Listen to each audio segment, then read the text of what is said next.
ಮುದ್ದಣ ಮನೋರಮೆಯರ ಸಲ್ಲಾಪ. ಮುದ್ದಣ. ಕವಿ ಮುದ್ದಣನ ಪರಿಚಯ. ಕನ್ನಡ ಸಾಹಿತ್ಯ ಚರಿತ್ರೆಯಲ್ಲಿ ಹೊಸಗನ್ನಡದ ಮುಂಗೋಳಿ ಪ್ರಸಿದ್ಧರಾದ ಕವಿ ಮುದ್ದಣನ ಸಂಕ್ಷಿಪ್ತ ಪರಿಚಯ ಇಲ್ಲಿದೆ. ಕನ್ನಡ ಸಾಹಿತ್ಯ ಲೋಕದಲ್ಲಿ ಮುದ್ದಣ ಎಂಬ ಕಾವ್ಯನಾಮದಿಂದಲೇ ಚಿರಪರಿಚಿತನಾದ ಈತನ ನಿಜವಾದ ಹೆಸರು ಲಕ್ಷ್ಮೀನಾರಾಯಣಪ್ಪ. ಮುದ್ದಣನ ಕಾಲ ಕ್ರಿ. ಶ. 1870 ರಿಂದ 1901. ಮುದ್ದಣ ಬದುಕಿದ್ದು ಕೇವಲ 31 ವರ್ಷಗಳ ಅಲ್ಪಾವಧಿ. ಉಡುಪಿ ಜಿಲ್ಲೆಯ ಕಾರ್ಕಳ ತಾಲೂಕಿನ ನಂದಳಿಕೆ ಎಂಬ ಗ್ರಾಮ ಈತನ ಜನ್ಮಸ್ಥಳ. ಉಡುಪಿಯ ಬೋರ್ಡ್ ಹೈಸ್ಕೂಲಿನಲ್ಲಿ ದೈಹಿಕ ಶಿಕ್ಷಣ ಶಿಕ್ಷಕರಾಗಿ, ಡ್ರಿಲ್ ಮಾಸ್ಟರ್ ಆಗಿ ವೃತ್ತಿ ಜೀವನವನ್ನು ಪ್ರಾರಂಭಿಸಿದನು.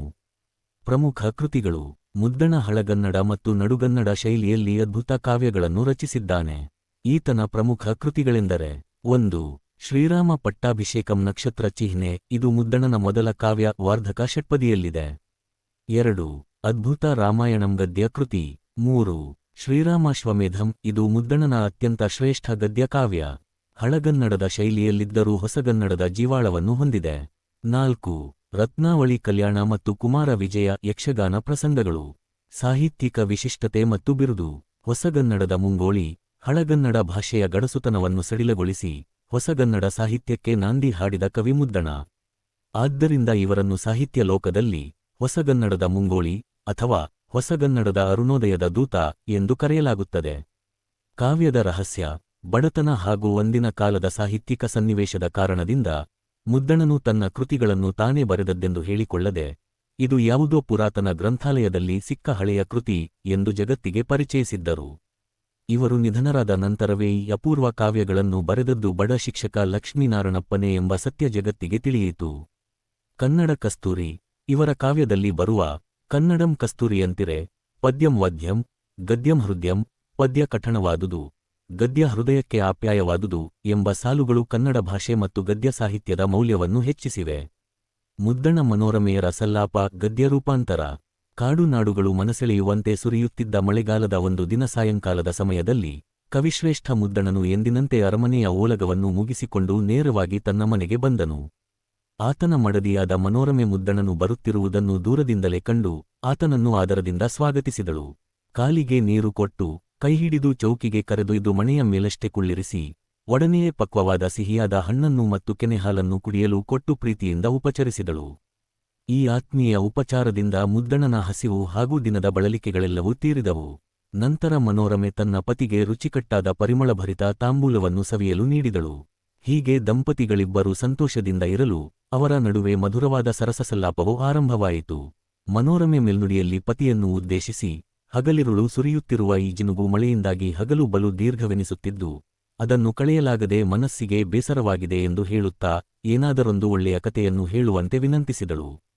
ಅದಕ್ಕೆ ಮುದ್ದಣನು ತನ್ನ ಪ್ರಾಣೇಶ್ವರಿಯನ್ನು ತಡೆಯುತ್ತಾ, ಇಂತಹದೊಂದು ಸುಂದರ ಬಯಕೆ ಮೂಡುವುದು ದೊಡ್ಡ ವಿಷಯವೇನಲ್ಲ ಎಂದು ನುಡಿದು, ತಾನು ಯಾವ ಕತೆಯನ್ನು ಹೇಳಲಿ ಎಂದು ಕೇಳಿದನು.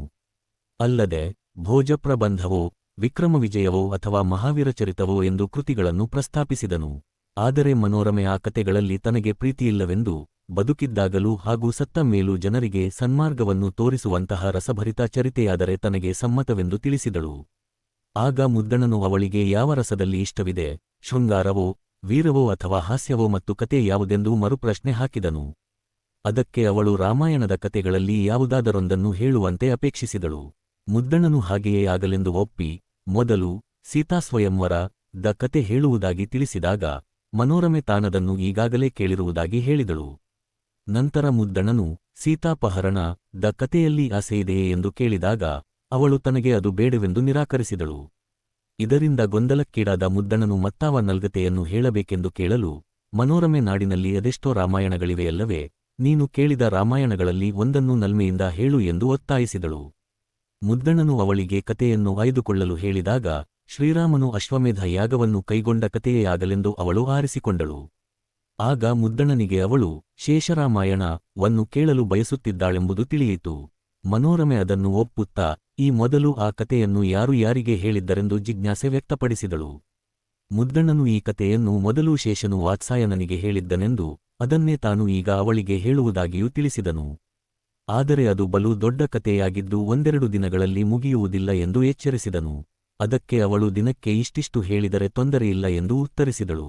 ಮುಂದೆ ಮುದ್ದಣನು ಕತೆಯನ್ನು ಯಾವ ಧಾಟಿಯಲ್ಲಿ ಹೇಳಲಿ, ಪದ್ಯದಲ್ಲಿ ಹೇಳಲೋ ಅಥವಾ ಗದ್ಯದಲ್ಲಿ ಹೇಳಲೋ ಎಂದು ಕೇಳಿದಾಗ ಮನೋರಮೆಯು ಪದ್ಯವು ಕಠಿಣವಾದುದೆಂದು, ಗದ್ಯವು ಹೃದಯಕ್ಕೆ ಆಪ್ಯಾಯ ಹಾಗೂ ಆನಂದವನ್ನು ನೀಡುವಂಥದ್ದೆಂದು ಅಭಿಪ್ರಾಯಪಟ್ಟು ಹೃದಯಕ್ಕೆ ಹತ್ತಿರವಾದ ಗದ್ಯದಲ್ಲೇ ಹೇಳಲು ಪಟ್ಟುಹಿಡಿದಳು. ಮುದ್ದಣನು ನಸುನಗೆಯಿಂದ ಹಾಗೇ ಆಗಲೆಂದು ಒಪ್ಪುತ್ತಾ, ಇಂತಹ ನಲ್ಗತೆಯನ್ನು ಅರಮನೆಯಲ್ಲಿ ಹೇಳಿದರೆ ರನ್ನಗಡಗ ಮತ್ತು ಹೊನ್ನಕಂಠಿಕೆಯನ್ನು ಕಾಣಿಕೆಯಾಗಿ ಕೊಡುತ್ತಾರೆ, ಹಾಗಾದರೆ ನೀನು ತನಗೆ ಏನನ್ನು ಕೊಡುವೆ ಎಂದು ಹಾಸ್ಯ ಚಟಾಕಿ ಹಾರಿಸಿದನು.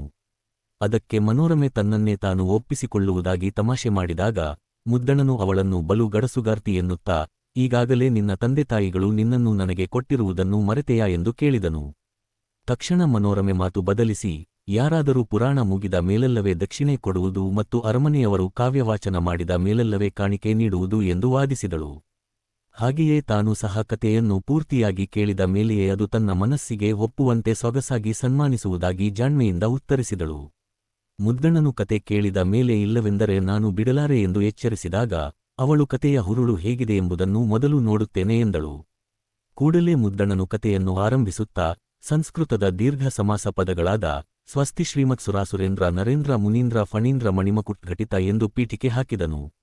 ಇದನ್ನು ಕೇಳಿ ಬೆಚ್ಚಿಬಿದ್ದ ಮನೋರಮೆ ತಕ್ಷಣವೇ ಆತನನ್ನು ತಡೆದು, ಲೋಕಕ್ಕೊಡೆಯನಾದ ರಾಮಚಂದ್ರನ ಕತೆಯನ್ನು ಹೇಳೆಂದರೆ ಬಸದಿಯ ಒಡೆಯರಾದ ಜೈನ ಯತೀಂದ್ರರ ಚರಿತ್ರೆಯನ್ನು ಹೇಳುತ್ತಿರುವೆ, ಸಾಕು ಸಾಕು, ಎದೆಯನ್ನು ಕೊರೆಯುವ ಇಂತಹ ಕ್ಲಿಷ್ಟ ಕತೆಗೆ ತಾನು ಹೇಗೆ ಕಾಣಿಕೆ ಕೊಡಲಿ ಎಂದು ಆಕ್ಷೇಪಿಸಿದಳು. ಮುದ್ದಣನು ಅವಳನ್ನು ಸಮಾಧಾನಪಡಿಸುತ್ತಾ, ಇದು ಬಸದಿ ಇಂದ್ರರ ಕತೆಯಲ್ಲವೆಂದು, ರಾಮಚಂದ್ರನ ಕತೆಯನ್ನೇ ಹೇಳುತ್ತಿರುವುದಾಗಿಯೂ ಇದು ಸಂಸ್ಕೃತ ಭಾಷೆಯ ಒಂದು ಚಂದವೆಂದು ಸಮರ್ಥಿಸಿಕೊಂಡನು. ಆದರೆ ಮನೋರಮೆ ಇದು ತನಗೆ ನಕ್ಷತ್ರ ಚಿಹ್ನೆ ನೀರಿಳಿಯದ ಗಂಟಲಲ್ಲಿ ಕಡುಬನ್ನು ತುರುಕಿದಂತೆ ನಕ್ಷತ್ರ ಚಿಹ್ನೆ ಕಷ್ಟವಾಗುತ್ತಿದೆ ಎನ್ನುತ್ತಾ ಕನ್ನಡದ ಸೊಗಸನ್ನಷ್ಟೇ ಬಲ್ಲ ತನಗೆ ಸಂಸ್ಕೃತದ ಪಾಂಡಿತ್ಯ ಬೇಡವೆಂದಳು. ಹಾಗಾದರೆ ಇನ್ನು ಹೇಗೆ ಹೇಳಲಿ ಎಂದು ಮುದ್ದಣನು ಕೇಳಲು, ಅವಳು ನಕ್ಷತ್ರ ಚಿಹ್ನೆ ಕನ್ನಡ ಕಾಯಿಲ ಕಸ್ತೂರಿ, ನಕ್ಷತ್ರ ಚಿಹ್ನೆಯಲ್ಲವೇ, ಆದ್ದರಿಂದ ತನಗೆ ಸುಲಭವಾಗಿ ಅರ್ಥವಾಗುವ ತಿರುಳ್ಗನ್ನಡದ ಬೆಳ್ನುಡಿಯಲ್ಲಿ ಕತೆಯ ತಿರುಳನ್ನು ಮಾತ್ರ ಹೇಳುವಂತೆ ವಿನಂತಿಸಿದಳು. ಅಂತಿಮವಾಗಿ ಮುದ್ದಣನು ಅವಳ ಮಾತನ್ನು ಒಪ್ಪುತ್ತಾ, ಬರೀ ಸಂಸ್ಕೃತದಲ್ಲಿ ಹೇಳಿದರೆ ಅದು ಚಿನ್ನದ ಎಳೆಯಲ್ಲಿ ರತ್ನವೊಂದನ್ನೇ ಪೋಣಿಸಿದಂತೆ ಕಠಿಣವಾಗುತ್ತದೆ ಎಂದು ಒಪ್ಪಿಕೊಂಡನು. ಆದ್ದರಿಂದ ಕರಿಮಣಿಸರದಲ್ಲಿ ಕೆಂಪು ಹವಳವನ್ನು ಹದವಾಗಿ ಪೋಣಿಸಿದಂತೆ, ರಸವು ಉಕ್ಕಿ ಹರಿಯುವಂತೆ, ಕಾವ್ಯದ ಲಕ್ಷಣಗಳು ಮೀರದಂತೆ, ಅಲ್ಲಲ್ಲಿ ಸಂಸ್ಕೃತದ ನಲ್ನುಡಿಗಳು ಮೆರೆಯುವಂತೆ ಸುಂದರವಾದ ತಿರುಳ್ಗನ್ನಡದಲ್ಲೇ ಕತೆಯನ್ನು ಹೇಳುತ್ತೇನೆ ಎಂದು ಭಾಷಾ ಸಾಮರಸ್ಯವನ್ನು ಸಾರುತ್ತಾ ಕಥೆ ಮುಂದುವರಿಸಿದನು. ಪ್ರಬಂಧ ರೂಪದ ಪ್ರಶ್ನೋತ್ತರಗಳು 510 ಅಂಕಗಳ ಪ್ರಶ್ನೆಗಳು. ಪ್ರಶ್ನೆ 1. ಮುದ್ದಣ ಮತ್ತು ಮನೋರಮೆಯರ ನಡುವೆ ನಡೆದ ಸಂವಾದದ ಅಥವಾ ಸಂಭಾಷಣೆಯ ಸಾಮರಸ್ಯವನ್ನು ಕುರಿತು ವಿವರಿಸಿ. ಪೀಠಿಕೆ. ಉತ್ತರ. ಕವಿ ಮುದ್ದಣನು ಬರೆದ ಅದ್ಭುತ ರಾಮಾಯಣಂ ಕಾವ್ಯದ ಮುನ್ನುಡಿಯ ಭಾಗದಿಂದ ಮುದ್ದಣ ಮನೋರಮೆಯರ ಸಲ್ಲಾಪವನ್ನು ಆರಿಸಿಕೊಳ್ಳಲಾಗಿದೆ. ಇದರಲ್ಲಿ ಕವಿ ಮತ್ತು ಆತನ ಪತ್ನಿಯ ನಡುವೆ ನಡೆಯುವ ಸಂವಾದವು ಕೇವಲ ಗಂಡ ಹೆಂಡತಿಯ ಸರಸವಲ್ಲದೆ ಕನ್ನಡ ಭಾಷೆಯ ಉನ್ನತಿಯನ್ನು ಸಾರುವ ಅಪೂರ್ವ ಭಾಷಾ ಚರ್ಚೆಯಾಗಿದೆ. ವಿಷಯ ವಿಶ್ಲೇಷಣೆ. ಸಂಸ್ಕೃತಕ್ಕೆ ಮನೋರಮೆಯ ಆಕ್ಷೇಪ. ಮುದ್ದಣನು ಕಾವ್ಯದ ಆರಂಭದಲ್ಲಿ ದೊಡ್ಡ ದೊಡ್ಡ ಸಂಸ್ಕೃತ ಪದಗಳ ಸಮಾಸಗಳನ್ನು ಬಳಸಿ ಸ್ವಸ್ತಿ ಶ್ರೀಮತ್ ಸುರಾಸುರೇಂದ್ರ ನರೇಂದ್ರ ಎಂದು ಪೀಠಿಕೆ ಹಾಕಿದಾಗ ಮನೋರಮೆ ತಕ್ಷಣ ಆತನನ್ನು ತಡೆಯುತ್ತಾಳೆ. ಕ್ಲಿಷ್ಟವಾದ ಸಂಸ್ಕೃತ ಶಬ್ದಗಳನ್ನು ಕೇಳಿ ಬೇಸರಗೊಳ್ಳುವ ಅವಳು, ಇದು ತನಗೆ ನೀರಿಳಿಯದ ಗಂಟಲಲ್ಲಿ ಕಡುಬನ್ನು ತುರುಕಿದಂತೆ ಕಷ್ಟವಾಗುತ್ತಿದೆ ಎಂದು ನೇರವಾಗಿ ಹೇಳುತ್ತಾಳೆ. ಕನ್ನಡದ ಸೊಗಸಿನ ಪ್ರತಿಪಾದನೆ. ಸಂಸ್ಕೃತದ ಪಾಂಡಿತ್ಯಕ್ಕಿಂತ ತನಗೆ ತಾಯ್ನುಡಿಯಾದ ಕನ್ನಡದ ಸೊಗಸೇ ಮುಖ್ಯ ಎಂದು ಮನೋರಮೆ ವಾದಿಸುತ್ತಾಳೆ. ಅವಳು ಕನ್ನಡವನ್ನು ಕನ್ನಡ ಕಸ್ತೂರಿ ಎಂದು ಹೆಮ್ಮೆಯಿಂದ ಕರೆಯುತ್ತಾ, ತನಗೆ ಸುಲಭವಾಗಿ ಅರ್ಥವಾಗುವಂತಹ ತಿರುಳ್ಗನ್ನಡದ ಬೆಳ್ನುಡಿಯಲ್ಲಿ ಶುದ್ಧ ಕನ್ನಡದಲ್ಲಿ ಕತೆಯ ತಿರುಳನ್ನು ಮಾತ್ರ ಹೇಳುವಂತೆ ಪತಿಗೆ ಒತ್ತಾಯಿಸುತ್ತಾಳೆ. ಭಾಷಾ ಸಾಮರಸ್ಯದ ಸಮರ್ಥನೆ. ಮುದ್ದಣನು ಕೇವಲ ಸಂಸ್ಕೃತದಲ್ಲಿ ಕಾವ್ಯ ಬರೆದರೆ ಅದು ಬರೀ ರತ್ನದ ಹಾರದಂತೆ ಕಠಿಣವಾಗುತ್ತದೆ ಎಂಬುದನ್ನು ಒಪ್ಪಿಕೊಳ್ಳುತ್ತಾನೆ. ಆದರೆ ಸಂಪೂರ್ಣವಾಗಿ ಸಂಸ್ಕೃತವನ್ನು ಕೈಬಿಡಲು ಸಾಧ್ಯವಿಲ್ಲದ ಕಾರಣ ಆತ ಒಂದು ಸುಂದರವಾದ ಭಾಷಾ ಸಾಮರಸ್ಯದ ಉಪಮೆಯನ್ನು ನೀಡುತ್ತಾನೆ. ಕರಿಮಣಿ ಸರದಲ್ಲಿ ಕೆಂಪು ಹವಳವನ್ನು ಪೋಣಿಸಿದಂತೆ, ಅಂದರೆ ಕಪ್ಪು ಮಣಿಗಳ ಸರದಲ್ಲಿ ಅಲ್ಲಲ್ಲಿ ಕೆಂಪು ಹವಳಗಳನ್ನು ಜೋಡಿಸಿದರೆ ಎಷ್ಟು ಚಂದವೋ, ಹಾಗೆ ಕನ್ನಡದ ನಡುವೆ ಹದವಾಗಿ ಲಕ್ಷಣ ಮೀರದಂತೆ ಸಂಸ್ಕೃತದ ನಲ್ನುಡಿಗಳನ್ನು ಬೆರೆಸಿ ರಸವತ್ತಾಗಿ ಕತೆ ಹೇಳುತ್ತೇನೆ ಎಂದು ಮುದ್ದಣನು ಸಮ್ಮತಿಸುತ್ತಾನೆ. ಉಪಸಂಹಾರ. ಹೀಗೆ ಮುದ್ದಣ ಮತ್ತು ಮನೋರಮೆಯರ ಭಾಷಾ ಚರ್ಚೆಯು ಕನ್ನಡ ಭಾಷೆಯ ಸರಳತೆ, ಅದರ ಮೃದುತ್ವ ಹಾಗೂ ಅನ್ಯ ಭಾಷೆಗಳನ್ನು ಸಂಸ್ಕೃತ ನಮ್ಮ ಭಾಷೆಯ ಜೊತೆಗೆ ಹೇಗೆ ಹದವಾಗಿ ಬಳಸಿಕೊಳ್ಳಬೇಕು ಎಂಬ ಭಾಷಾ ವಿಜ್ಞಾನದ ತತ್ವವನ್ನು ಅತ್ಯಂತ ಪ್ರಬುದ್ಧವಾಗಿ ಮತ್ತು ಹಾಸ್ಯದ ಹಿನ್ನೆಲೆಯಲ್ಲಿ ಜಗತ್ತಿಗೆ ಸಾರುತ್ತದೆ. ಪ್ರಶ್ನೆ 2. ಕಥೆಯ ಆಯ್ಕೆ ಹಾಗೂ ಗದ್ಯ ಪದ್ಯಗಳ ಕುರಿತು ದಂಪತಿಗಳ ನಡುವೆ ನಡೆದ ಸಂವಾದವನ್ನು ಸಾರಾಂಶ ರೂಪದಲ್ಲಿ ಬರೆಯಿರಿ. ಪೀಠಿಕೆ. ಉತ್ತರ. ಮಳೆಗಾಲದ ಜಿನುಗು ಮಳೆಯ ಬೇಸರವನ್ನು ಕಳೆಯಲು ಮನೋರಮೆಯು ಮುದ್ದಣ್ಣನಿಗೆ ಒಂದು ಒಳ್ಳೆಯ ಕತೆಯನ್ನು ಹೇಳಲು ಕೋರುತ್ತಾಳೆ. ಕತೆಯ ಪ್ರಕಾರ ಮತ್ತು ಕಾವ್ಯದ ಶೈಲಿಯನ್ನು ನಿರ್ಧರಿಸುವಲ್ಲಿ ದಂಪತಿಗಳಿಬ್ಬರ ನಡುವೆ ಸ್ವಾರಸ್ಯಕರವಾದ ಸಂವಾದ ನಡೆಯುತ್ತದೆ. ವಿಷಯ ವಿಶ್ಲೇಷಣೆ. ಕಥೆಯ ಆಯ್ಕೆ. ಮುದ್ದಣ್ಣನು ಮೊದಲು ಭೋಜಪ್ರಬಂಧ, ವಿಕ್ರಮವಿಜಯ, ಮಹಾವೀರಚರಿತ ಮುಂತಾದ ಕತೆಗಳನ್ನು ಹೇಳಲೇ ಎಂದು ಕೇಳುತ್ತಾನೆ. ಆದರೆ ಮನೋರಮೆ ಅವುಗಳನ್ನು ನಿರಾಕರಿಸಿ, ಬದುಕಿದ್ದರೂ ಸತ್ತರೂ ಜನರಿಗೆ ಸನ್ಮಾರ್ಗವನ್ನು ತೋರಿಸುವಂತಹ ರಸಭರಿತ ರಾಮಾಯಣ ದ ಕತೆಯನ್ನು ಹೇಳಲು ಕೇಳುತ್ತಾಳೆ. ಮುದ್ದಣ್ಣನು ಸೀತಾಸ್ವಯಂವರ ಮತ್ತು ಸೀತಾಪಹರಣದ ಪ್ರಸಂಗಗಳನ್ನು ನೆನಪಿಸಿದಾಗ ಅವನ್ನು ಈಗಾಗಲೇ ಕೇಳಿರುವುದಾಗಿ ಹೇಳಿ ನಿರಾಕರಿಸುವ ಅವಳು ಅಂತಿಮವಾಗಿ ಶ್ರೀರಾಮನು ನಡೆಸಿದ ಅಶ್ವಮೇಧ ಯಾಗ ದ ಶೇಷರಾಮಾಯಣ ಕಥೆಯನ್ನು ಆಯ್ಕೆ ಮಾಡುತ್ತಾಳೆ. ಗದ್ಯವೇ ಶ್ರೇಷ್ಠ ಎಂಬ ನಿರ್ಧಾರ. ಕಥೆಯು ನಿರ್ಧಾರವಾದ ಮೇಲೆ ಅದನ್ನು ಯಾವ ಧಾಟಿಯಲ್ಲಿ ಹೇಳಬೇಕೆಂಬ ಪ್ರಶ್ನೆ ಬರುತ್ತದೆ. ಪದ್ಯದಲ್ಲಿ ಹೇಳಬೇಕೋ ಅಥವಾ ಗದ್ಯದಲ್ಲಿ ಹೇಳಬೇಕೋ ಎಂದು ಮುದ್ದಣ್ಣನು ಕೇಳಿದಾಗ ಮನೋರಮೆಯು ಸಾಹಿತ್ಯ ಚರಿತ್ರೆಯಲ್ಲೇ ಉಳಿಯುವಂತಹ ಒಂದು ಅದ್ಭುತ ಮಾತನ್ನು ಹೇಳುತ್ತಾಳೆ. ಪದ್ಯ ಕಠಣವಾದುದು, ಗದ್ಯ ಹೃದಯಕ್ಕೆ ಆಪ್ಯಾಯವಾದುದು. ಪದ್ಯವು ಅರ್ಥ ಮಾಡಿಕೊಳ್ಳಲು ಕಷ್ಟ, ಆದರೆ ಗದ್ಯವು ನೇರವಾಗಿ ಮನಸ್ಸನ್ನು ಮುಟ್ಟುತ್ತದೆ. ಆದ್ದರಿಂದ ಕಥೆಯನ್ನು ಗದ್ಯ ರೂಪದಲ್ಲೇ ಹೇಳುವಂತೆ ಅವಳು ಪಟ್ಟು ಹಿಡಿಯುತ್ತಾಳೆ. ಉಪಸಂಹಾರ. ಈ ಸಂವಾದದ ಮೂಲಕ ಹಳಗನ್ನಡ ಕಾಲದಲ್ಲೇ ಕಾವ್ಯದಲ್ಲಿ ಗದ್ಯಶೈಲಿಯ ಮಹತ್ವ ಎಷ್ಟಿತ್ತು ಎಂಬುದು ನಮಗೆ ತಿಳಿಯುತ್ತದೆ. ಸಾಮಾನ್ಯ ಜನರಿಗೆ ಹತ್ತಿರವಾಗುವ ಕಥಾವಸ್ತುವನ್ನು ಮತ್ತು ಗದ್ಯ ಮಾಧ್ಯಮವನ್ನು ಆರಿಸಿಕೊಳ್ಳುವ ಮೂಲಕ ಮನೋರಮೆಯು ಇಲ್ಲಿ ಒಬ್ಬ ಉತ್ತಮ ವಿಮರ್ಶಕಳಾಗಿ ಕಾಣಿಸಿಕೊಳ್ಳುತ್ತಾಳೆ. ಪ್ರಶ್ನೆ 3. ಮುದ್ದಣ ಮನೋರಮೆಯರ ಸಲ್ಲಾಪ ದಲ್ಲಿ ವ್ಯಕ್ತವಾಗುವ ದಾಂಪತ್ಯದ ಮಧುರತೆ ಹಾಗೂ ಹಾಸ್ಯ ಪ್ರಸಂಗವನ್ನು ವಿವರಿಸಿ. ಪೀಠಿಕೆ. ಈ ಪಾಠವು ಕೇವಲ ಸಾಹಿತ್ಯದ ಚರ್ಚೆಯಾಗಿರದೆ ಮುದ್ದಣ ಮತ್ತು ಮನೋರಮೆಯರ ನಡುವಿನ ಮುನಿಸು, ನಸುನಗೆ ಮತ್ತು ಪರಸ್ಪರ ಗೌರವದಿಂದ ಕೂಡಿದ ಆದರ್ಶ ದಾಂಪತ್ಯದ ಚಿತ್ರಣವಾಗಿದೆ. ವಿಷಯ ವಿಶ್ಲೇಷಣೆ. ಪತ್ನಿಯ ಆದರ ಉಪಚಾರ. ಕವಿ ಮುದ್ದಣನು ಸಂಜೆ ಅರಮನೆಯ ಕೆಲಸ ಮುಗಿಸಿ ಮನೆಗೆ ಬಂದಾಗ ಪತ್ನಿ ಮನೋರಮೆ ಆತನನ್ನು ಪ್ರೀತಿಯಿಂದ ಬರಮಾಡಿಕೊಳ್ಳುತ್ತಾಳೆ. ಕಾಲಿಗೆ ನೀರು ಕೊಟ್ಟು, ಕೈಹಿಡಿದು ಮಣೆಯ ಮೇಲೆ ಕುಳ್ಳಿರಿಸಿ, ಸಿಹಿಯಾದ ಹಣ್ಣು ಮತ್ತು ಕೆನೆಹಾಲನ್ನು ನೀಡಿ ಆತನ ಹಸಿವು ಮತ್ತು ಬಳಲಿಕೆಯನ್ನು ದೂರ ಮಾಡುತ್ತಾಳೆ. ನಂತರ ರುಚಿಕರವಾದ ತಾಂಬೂಲವನ್ನು ನೀಡಿ ಉಪಚರಿಸುತ್ತಾಳೆ. ಇದು ಭಾರತೀಯ ಸಾಂಪ್ರದಾಯಿಕ ದಾಂಪತ್ಯದ ಪ್ರೀತಿಯನ್ನು ತೋರಿಸುತ್ತದೆ. ಸನ್ಮಾನದ ಹಾಸ್ಯ ಪ್ರಸಂಗ. ಕತೆ ಹೇಳಲು ಒಪ್ಪುವ ಮುದ್ದಣನು ನಸುನಗೆಯಿಂದ, ಅರಮನೆಯಲ್ಲಿ ಕಾವ್ಯ ಹೇಳಿದರೆ ರನ್ನಗಡಗ, ರತ್ನದ ಬಳೆ, ಹೊನ್ನ ಕಂಠಿ, ಚಿನ್ನದ ಹಾರ ಕೊಡುತ್ತಾರೆ, ನೀನೇನು ಕೊಡುತ್ತೀಯ ಎಂದು ಕೇಳುತ್ತಾನೆ. ಅದಕ್ಕೆ ಜಾಣೆಯಾದ ಮನೋರಮೆ, ಮತ್ತೇನು ಕೊಡಲಿ, ನನ್ನನ್ನು ನಾನೇ ನಿನಗೆ ಒಪ್ಪಿಸಿಕೊಳ್ಳುತ್ತೇನೆ ಎನ್ನುತ್ತಾಳೆ. ಅದಕ್ಕೆ ಮುದ್ದಣನು ತಮಾಷೆಯಾಗಿ, ನೀನು ಬಲು ಗಡಸುಗಾರ್ತಿ, ನಿನ್ನ ಹೆತ್ತವರು ಮೊದಲೇ ನಿನ್ನನ್ನು ನನಗೆ ಕೊಟ್ಟಿದ್ದಾರೆಂಬುದು ನಿನಗೆ ತಿಳಿಯದೆ ಎನ್ನುತ್ತಾನೆ. ದಕ್ಷಿಣೆಯ ಜಾಣ್ಮೆ. ತಕ್ಷಣ ಮನೋರಮೆ, ಯಾರಾದರೂ ಪುರಾಣ ಮುಗಿದ ಮೇಲೆ ತಾನೇ ದಕ್ಷಿಣೆ ಕೊಡುವುದು. ಕಾವ್ಯ ವಾಚನ ಮುಗಿದ ಮೇಲೆಲ್ಲವೇ ಕಾಣಿಕೆ ಕೊಡುವುದು. ಹಾಗೆಯೇ ನಾನು ಕತೆಯನ್ನು ಕೇಳಿ ಅದು ನನ್ನ ಮನಸ್ಸಿಗೆ ಒಪ್ಪಿಗೆಯಾದ ಮೇಲೆ ಸೊಗಸಾಗಿ ಸನ್ಮಾನಿಸುತ್ತೇನೆ ಎಂದು ಬುದ್ಧಿವಂತಿಕೆಯಿಂದ ಉತ್ತರಿಸುತ್ತಾಳೆ. ಉಪಸಂಹಾರ. ಹೀಗೆ ಇಡೀ ಸಂವಾದದುದ್ದಕ್ಕೂ ಪತಿ ಪತ್ನಿಯರ ನಡುವಿನ ಮಧುರವಾದ ಸರಸ, ಹಾಸ್ಯ ಹಾಗೂ ಒಬ್ಬರಿಗೊಬ್ಬರು ಬಿಟ್ಟುಕೊಡದ ಚತುರತೆ ಎದ್ದು ಕಾಣುತ್ತದೆ. ಇವರ ಸಲ್ಲಾಪವು ಒಣಸಾಹಿತ್ಯ ಚರ್ಚೆಯಾಗದೆ ಜೀವಂತಿಕೆಯುಳ್ಳ ಕಾವ್ಯಭಾಗವಾಗಿ ಮೂಡಿಬಂದಿದೆ. ಪ್ರಶ್ನೆ 4. ಕೊಟ್ಟಿರುವ ಸಂವಾದವನ್ನು ಗದ್ಯಕ್ಕೆ ಅಳವಡಿಸಿ ಅಥವಾ ಸಾರಾಂಶ ರೂಪದಲ್ಲಿ ಬರೆಯಿರಿ. ಉತ್ತರ. ಈ ಪ್ರಶ್ನೆ ಉತ್ತರಕ್ಕೆ ಸಂಕ್ಷಿಪ್ತ ಸಾರಾಂಶವನ್ನು ನೋಡಿ. ಟಿಪ್ಪಣಿ ರೂಪದ ಪ್ರಶ್ನೋತ್ತರಗಳು 5 ಅಂಕಗಳ ಪ್ರಶ್ನೆಗಳು. 1. ಮನೋರಮೆ ಮುದ್ದಣ್ಣನಿಗೆ ಮಾಡಿದ ಉಪಚಾರದ ಹಿನ್ನೆಲೆ. ಕವಿಶ್ರೇಷ್ಠ ಮುದ್ದಣ್ಣನು ಒಂದು ದಿನ ಮಳೆಗಾಲದ ಸಾಯಂಕಾಲದ ಸಮಯದಲ್ಲಿ ಅರಮನೆಯ ಓಲಗವನ್ನು ಮುಗಿಸಿಕೊಂಡು ಬಳಲಿ ಮನೆಗೆ ಬರುತ್ತಾನೆ. ಆತ ಬರುತ್ತಿರುವುದನ್ನು ದೂರದಿಂದಲೇ ಕಂಡ ಮನೋರಮೆ ಪ್ರೀತಿಯಿಂದ ಸ್ವಾಗತಿಸಿ ಆತನ ಕಾಲಿಗೆ ನೀರನ್ನು ಕೊಡುತ್ತಾಳೆ. ಮುದ್ದಣ್ಣನ ಕೈ ಹಿಡಿದುಕೊಂಡು ಚೌಕಿಗೆ ಕರೆದೊಯ್ದು ಮಣೆಯನ್ನಿಟ್ಟು ಕುಳ್ಳಿರಿಸುತ್ತಾಳೆ. ತಕ್ಷಣವೇ ತಿನ್ನಲು ಪಕ್ವವಾದ ಸಿಹಿಯಾದ ಹಣ್ಣುಗಳನ್ನು ಮತ್ತು ಕುಡಿಯಲು ಕೆನೆಹಾಲನ್ನು ನೀಡಿ ಉಪಚರಿಸುತ್ತಾಳೆ. ಈ ಪ್ರೀತಿಯ ಉಪಚಾರದಿಂದ ಮುದ್ದಣ್ಣನ ಹಸಿವು ಮತ್ತು ದಿನದ ಬಳಲಿಕೆಗಳೆಲ್ಲವೂ ತೀರುತ್ತವೆ. ಕೊನೆಯಲ್ಲಿ ಅವಳು ಸವಿಯಲು ರುಚಿಕಟ್ಟಾದ ಪರಿಮಳಭರಿತ ತಾಂಬೂಲವನ್ನು ಎಲೆ ಅಡಿಕೆ ನೀಡುತ್ತಾಳೆ. ಇದು ಇಬ್ಬರ ನಡುವೆ ಸರಸಸಲ್ಲಾಪ ಆರಂಭವಾಗಲು ಕಾರಣವಾಗುತ್ತದೆ. 2. ಪದ್ಯ ಕಠಣವಾದುದು, ಗದ್ಯ ಹೃದಯಕ್ಕೆ ಆಪ್ಯಾಯವಾದುದು. ಸಂದರ್ಭ. ಮುದ್ದಣ್ಣನು ಮನೋರಮೆಯ ಇಷ್ಟದಂತೆ ಶ್ರೀರಾಮನ ಅಶ್ವಮೇಧ ಯಾಗದ ಕಥೆಯನ್ನು ಹೇಳಲು ಒಪ್ಪಿಕೊಂಡಾಗ ಅದನ್ನು ಪದ್ಯದಲ್ಲಿ ಹೇಳಲೋ ಅಥವಾ ಗದ್ಯದಲ್ಲಿ ಹೇಳಲೋ ಎಂದು ಕೇಳುತ್ತಾನೆ. ಆಗ ಮನೋರಮೆ ಈ ಮಾತನ್ನು ಹೇಳುತ್ತಾಳೆ. ಅರ್ಥ ಮತ್ತು ಮಹತ್ವ. ಪದ್ಯ ಶೈಲಿಯು ಕ್ಲಿಷ್ಟವಾದ ವ್ಯಾಕರಣ, ಛಂದಸ್ಸು ಮತ್ತು ಕಠಿಣ ಪದಗಳಿಂದ ಕೂಡಿರುವುದರಿಂದ ಸಾಮಾನ್ಯ ಜನರಿಗೆ ಅರ್ಥ ಮಾಡಿಕೊಳ್ಳಲು ಕಷ್ಟಸಾಧ್ಯ, ಕಠಣ. ಆದರೆ ಗದ್ಯ ಶೈಲಿಯು ಆಡುವ ಭಾಷೆಗೆ ಹತ್ತಿರವಾಗಿದ್ದು ನೇರವಾಗಿ ಮನಸ್ಸನ್ನು ಮುಟ್ಟುತ್ತದೆ ಮತ್ತು ಆನಂದವನ್ನು ನೀಡುತ್ತದೆ, ಹೃದಯಕ್ಕೆ ಆಪ್ಯಾಯ. ಸಾಹಿತ್ಯಿಕ ದೃಷ್ಟಿಕೋನ.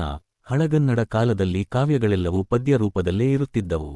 ಅಂತಹ ಕಾಲದಲ್ಲಿ ಮುದ್ದಣನು ಮನೋರಮೆಯ ಪಾತ್ರದ ಮೂಲಕ ಗದ್ಯದ ಪ್ರಾಮುಖ್ಯತೆಯನ್ನು ಎತ್ತಿ ಹಿಡಿದಿರುವುದು ಈ ಕಾವ್ಯದ ಕ್ರಾಂತಿಕಾರಿ ಸಾಹಿತ್ಯಿಕ ನಿಲುವಾಗಿದೆ. 3. ನೀರಿಳಿಯದ ಗಂಟಲಲ್ಲಿ ಕಡುಬನ್ನು ತುರುಕಿದಂತೆ. ಸಂದರ್ಭ: ಮುದ್ದಣನು ರಾಮಾಯಣದ ಕಥೆಯನ್ನು ಆರಂಭಿಸುವಾಗ ಸಂಸ್ಕೃತದ ಸುದೀರ್ಘ ಸಮಾಸ ಪದಗಳನ್ನು ಬಳಸಿ ಸ್ವಸ್ತಿ ಶ್ರೀಮತ್ಸುರಾಸುರೇಂದ್ರ ನರೇಂದ್ರ ಎಂದು ಪೀಠಿಕೆ ಹಾಕುತ್ತಾನೆ. ಇದನ್ನು ಕೇಳಿ ಬೇಸರಗೊಂಡ ಮನೋರಮೆ ಈ ಚುಚ್ಚು ನುಡಿಯನ್ನು ಆಡುತ್ತಾಳೆ. ಅರ್ಥ ವಿವರಣೆ: ಗಂಟಲಲ್ಲಿ ನೀರೇ ಇಳಿಯದಂತಹ ಕಷ್ಟದ ಪರಿಸ್ಥಿತಿಯಲ್ಲಿ ಬಲವಂತವಾಗಿ ಗಟ್ಟಿಯಾದ ಕಡುಬನ್ನು ತುರುಕಿದರೆ ಗಂಟಲು ಸಿಕ್ಕಿ ಹಾಕಿಕೊಳ್ಳುವಂತೆ ಕನ್ನಡದ ಸೊಗಸನ್ನು ಮಾತ್ರ ಅರಿತಿರುವ ತನಗೆ ಕಠಿಣವಾದ ಸಂಸ್ಕೃತದ ಪಾಂಡಿತ್ಯವನ್ನು ಕೇಳುವುದು ಅಷ್ಟೇ ಹಿಂಸೆಯಾಗುತ್ತಿದೆ ಎಂಬುದು ಇದರ ಅರ್ಥ. ವಿಶೇಷತೆ: ಸಾಮಾನ್ಯ ಜನರಿಗೆ ಅರ್ಥವಾಗದ, ಕೇವಲ ಪಂಡಿತರಿಗಷ್ಟೇ ಸೀಮಿತವಾದ ಕ್ಲಿಷ್ಟ ಸಾಹಿತ್ಯ ಶೈಲಿಯನ್ನು ಮನೋರಮೆ ಇಲ್ಲಿ ಅತ್ಯಂತ ಸೂಕ್ತವಾದ ಗಾದೆಯ ಮಾದರಿಯ ಉಪಮೆಯ ಮೂಲಕ ವಿರೋಧಿಸುತ್ತಾಳೆ. 4. ಕರಿಮಣಿಸರದಲ್ಲಿ ಕೆಂಪು ಹವಳವನ್ನು ಪೋಣಿಸಿದಂತೆ. ಸಂದರ್ಭ: ಮನೋರಮೆಯು ಕಠಿಣ ಸಂಸ್ಕೃತವನ್ನು ಬಿಟ್ಟು ಶುದ್ಧ ಕನ್ನಡದಲ್ಲಿ ಕಾವ್ಯ ಹೇಳುವಂತೆ ಕೇಳಿದಾಗ ಮುದ್ದಣನು ತಾನು ಬಳಸಲಿರುವ ಭಾಷಾ ಶೈಲಿಯನ್ನು ಸಮರ್ಥಿಸಿಕೊಳ್ಳಲು ಈ ಉಪಮೆಯನ್ನು ನೀಡುತ್ತಾನೆ. ಅರ್ಥ ವಿವರಣೆ: ಸಂಪೂರ್ಣವಾಗಿ ಸಂಸ್ಕೃತವನ್ನೇ ಬಳಸಿದರೆ ಅದು ಕಠಿಣವಾಗುತ್ತದೆ. ಹಾಗೆಂದು ಕಾವ್ಯದಲ್ಲಿ ಸಂಸ್ಕೃತವನ್ನು ಸಂಪೂರ್ಣವಾಗಿ ಕೈಬಿಡಲು ಆಗುವುದಿಲ್ಲ. ಆದ್ದರಿಂದ ಕಪ್ಪು ಕರಿಮಣಿಗಳ ಸರದ ಮಧ್ಯೆ ಅಲ್ಲಲ್ಲಿ ಕೆಂಪು ಹವಳಗಳನ್ನು ಪೋಣಿಸಿದರೆ ಆ ಸರವು ಎಷ್ಟು ಸುಂದರವಾಗಿ ಕಾಣುತ್ತದೆಯೋ ಹಾಗೆ ಸುಂದರವಾದ ಕನ್ನಡ ಭಾಷೆಯ ನಡುವೆ ರಸವಸರುವಂತೆ, ನಿಯಮ ಮೀರದಂತೆ ಸಂಸ್ಕೃತದ ನಲ್ನುಡಿಗಳನ್ನು ಹದವಾಗಿ ಬಳಸುತ್ತೇನೆ ಎಂದು ಮುದ್ದಣ ಹೇಳುತ್ತಾನೆ. ಸಾಹಿತ್ಯಿಕ ಮಹತ್ವ: ಇದು ಕನ್ನಡ ಮತ್ತು ಸಂಸ್ಕೃತ ಭಾಷೆಗಳ ನಡುವೆ ಇರಬೇಕಾದ ಸುಂದರ ಭಾಷಾ ಸಾಮಸ್ಯಕ್ಕೆ, ಮಣಿಪ್ರವಾಳ ಶೈಲಿಯ ಹೊಸ ರೂಪಕ್ಕೆ ಕವಿ ಮುದ್ದಣ ಕೊಟ್ಟ ಅತ್ಯಂತ ಪ್ರಸಿದ್ಧ ಹಾಗೂ ಅಪೂರ್ವವಾದ ಉದಾಹರಣೆಯಾಗಿದೆ. 1 ಅಂಕದ ಪ್ರಶ್ನೋತ್ತರಗಳು. 1 ಮಾರ್ಕ್ ಕ್ವೆಶ್ಚನ್ಸ್. ಪ್ರಶ್ನೆ 1: ಮುದ್ದಣನು ಸಾಯಂಕಾಲ ಎಲ್ಲಿಂದ ಹೊರಟು ಮನೆಗೆ ಬಂದನು? ಉತ್ತರ: ಮುದ್ದಣನು ಸಾಯಂಕಾಲ ಅರಮನೆಯ ಓಲಗವನ್ನು ಮುಗಿಸಿಕೊಂಡು ಮನೆಗೆ ಬಂದನು. ಪ್ರಶ್ನೆ 2: ಮುದ್ದಣನ ಬಳಲಿಕೆಯನ್ನು ತೀರಿಸಲು ಮನೋರಮೆ ಮೊದಲು ಏನನ್ನು ತಿನ್ನಲು ಕೊಟ್ಟಳು? ಉತ್ತರ: ಮನೋರಮೆ ಮುದ್ದಣನಿಗೆ ಪಕ್ವವಾದ, ಸಿಹಿಯಾದ ಹಣ್ಣನ್ನು ತಿನ್ನಲು ಕೊಟ್ಟಳು. ಪ್ರಶ್ನೆ 3: ಮನೋರಮೆ ಮುದ್ದಣನಿಗೆ ಕುಡಿಯಲು ಏನನ್ನು ನೀಡಿದಳು? ಉತ್ತರ: ಮನೋರಮೆ ಮುದ್ದಣನಿಗೆ ಕುಡಿಯಲು ಕೆನೆಹಾಲನ್ನು ನೀಡಿದಳು. ಪ್ರಶ್ನೆ 4: ಮನೋರಮೆಯ ಪ್ರಕಾರ ಮುದ್ದಣನಿಗೆ ಯಾವುದರಿಂದ ಮನಕ್ಕೆ ಬೇಸರವಾಗಿದೆ? ಉತ್ತರ: ಹಗಲಿರುಳು ಸುರಿಯುತ್ತಿರುವ ಜಿನುಗು ಮಳೆಯಿಂದ ಮನಕ್ಕೆ ಬೇಸರವಾಗಿದೆ. ಪ್ರಶ್ನೆ 5: ಮನೋರಮೆ ಮುದ್ದಣನನ್ನು ಯಾವ ಕಥೆಯನ್ನು ಹೇಳುವಂತೆ ಕೋರಿದಳು? ಉತ್ತರ: ಮನೋರಮೆ ಮುದ್ದಣನನ್ನು ರಾಮಾಯಣ ದ ಕಥೆಯನ್ನು ಹೇಳುವಂತೆ ಕೋರಿದಳು. ಪ್ರಶ್ನೆ 6: ಅಂತಿಮವಾಗಿ ಮನೋರಮೆ ಆಯ್ದುಕೊಂಡ ರಾಮಾಯಣದ ಕಥಾಪ್ರಸಂಗ ಯಾವುದು? ಉತ್ತರ: ಶ್ರೀರಾಮನು ಅಶ್ವಮೇಧ ಯಾಗವನ್ನು ಕೈಗೊಂಡ ಶೇಷರಾಮಾಯಣ ದ ಕಥೆ. ಪ್ರಶ್ನೆ 7: ಮನೋರಮೆಯ ಪ್ರಕಾರ ಯಾವುದು ಕಠಣವಾದುದು? ಉತ್ತರ: ಮನೋರಮೆಯ ಪ್ರಕಾರ ಪದ್ಯ ಕಠಣವಾದುದು. ಪ್ರಶ್ನೆ 8: ಮನೋರಮೆಯ ಪ್ರಕಾರ ಯಾವುದು ಹೃದಯಕ್ಕೆ ಆಪ್ಯಾಯವಾದುದು, ಆನಂದ ನೀಡುವಂಥದ್ದು? ಉತ್ತರ: ಮನೋರಮೆಯ ಪ್ರಕಾರ ಗದ್ಯ ಹೃದಯಕ್ಕೆ ಆಪ್ಯಾಯವಾದುದು.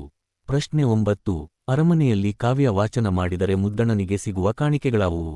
ಉತ್ತರ: ಅರಮನೆಯಲ್ಲಿ ರನ್ನಗಡಗ, ರತ್ನದ ಬಳೆ ಮತ್ತು ಹೊನ್ನ ಕಂಠಿಕೆಯನ್ನು ಚಿನ್ನದ ಹಾರ ಕಾಣಿಕೆಯಾಗಿ ಕೊಡುತ್ತಾರೆ.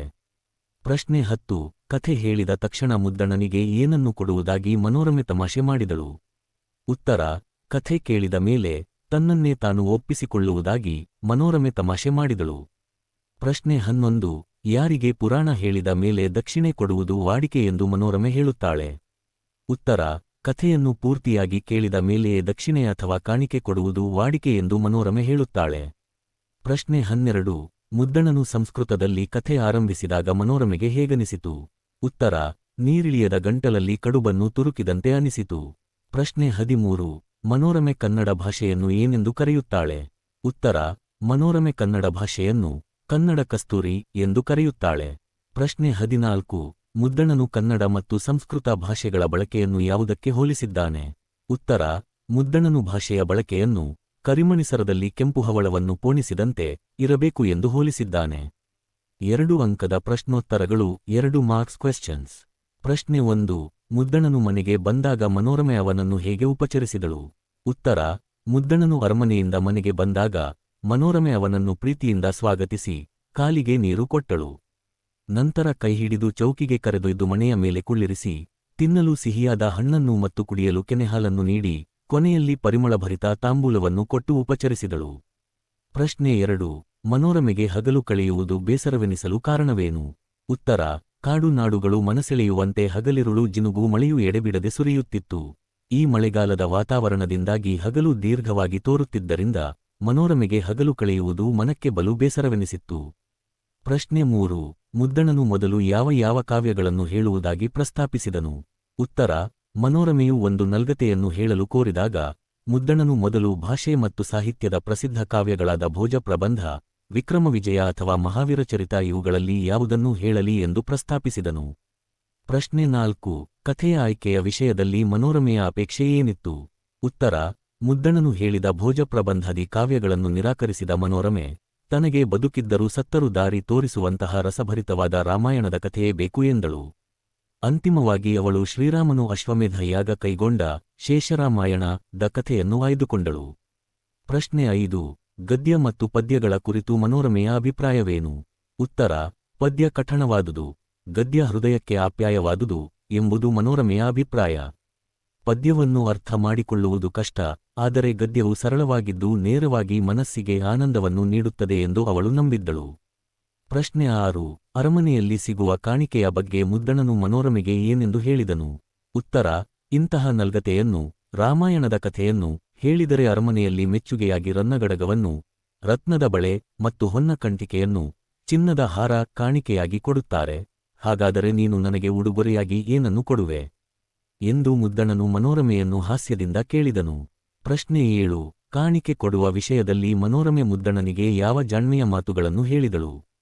ಉತ್ತರ: ಪುರಾಣ ಮುಗಿದ ಮೇಲೆಲ್ಲವೇ ದಕ್ಷಿಣೆ ಕೊಡುವುದು ಮತ್ತು ಅರಮನೆಯವರು ಕಾವ್ಯವಾಚನ ಮಾಡಿದ ಮೇಲೆಲ್ಲವೇ ಕಾಣಿಕೆ ಕೊಡುವುದು ಎಂದು ಮನೋರಮೆ ವಾದಿಸಿದಳು. ಹಾಗೆಯೇ ತಾನು ಸಹ ಕಥೆಯನ್ನು ಪೂರ್ತಿಯಾಗಿ ಕೇಳಿ ಅದು ತನ್ನ ಮನಸ್ಸಿಗೆ ಒಪ್ಪಿಗೆಯಾದ ಮೇಲೆಯೇ ಸೊಗಸಾಗಿ ಸನ್ಮಾನಿಸುವುದಾಗಿ ಜಾಣ್ಮೆಯಿಂದ ಉತ್ತರಿಸಿದಳು. ಪ್ರಶ್ನೆ 8. ಮುದ್ದಣನು ಸಂಸ್ಕೃತದಲ್ಲಿ ಕಥೆ ಆರಂಭಿಸಿದಾಗ ಮನೋರಮೆ ಹೇಗೆ ಆಕ್ಷೇಪಿಸಿದಳು? ಉತ್ತರ: ಮುದ್ದಣನು ಸಂಸ್ಕೃತದ ದೀರ್ಘ ಶಬ್ದಗಳೊಂದಿಗೆ ಕಥೆ ಆರಂಭಿಸಿದಾಗ ಮನೋರಮೆ ಆತನನ್ನು ತಡೆದು, ಇದು ನೀರಿಳಿಯದ ಗಂಟಲಲ್ಲಿ ಕಡುಬನ್ನು ತುರುಕಿದಂತಾಯಿತು ಎಂದಳು. ಕನ್ನಡದ ಸೊಗಸನ್ನಷ್ಟೇ ಬಲ್ಲ ತನಗೆ ಸಂಸ್ಕೃತದ ಸೊಗಸನ್ನು ಹೇಳುವುದು ಸರಿಯಲ್ಲ ಎಂದು ಆಕ್ಷೇಪಿಸಿದಳು. ಪ್ರಶ್ನೆ 9.